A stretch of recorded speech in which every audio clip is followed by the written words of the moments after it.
Sa balita naman sa labas ng bansa, desperado na ang maraming Palestinong apektado ng digmaan sa Gaza Strip.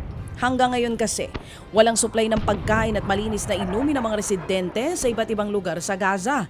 Sa datos ng UNICEF, nasa 28% ng mga batang paslit sa Gaza ang mayroon ng acute malnutrition.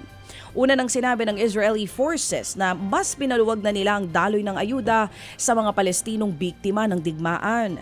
Pero ang ilang mga bansang nag-aabot ng tulong, sinabing inaabot pa rin ang ilang linggo bago tuluyang makarating sa mga bakwit ang kanilang tulong bunsod ng ipinapataw na inspeksyon ng IDF. Sinalanta naman ng malakas na buhawi ang Rockdale County sa Georgia sa Amerika. Sa tindi nga ng pinsala, maraming kabahayan at puno ang winasak ng tornado. Wala namang naitalang namatay o nasaktan sa naturang buhawi. Sinimulan na rin ang clearing operations sa mga nakahambalang na puno at debris ng bahay dulot ng naturang tornado. Nilamon naman ng wildfire ang Naucalpan, Mexico. Nag-ugat pong pananalasa ng sunog bunsod ng nararanasang tagtuyot doon.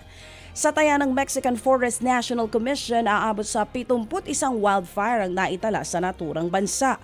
Wala namang nasaktan o namatay sa malawakang sunog. Ted Filon at DJ Chacha ngayon nasa Radyo 5 92.3 News FM Monday to Friday 6 to 10 a.m.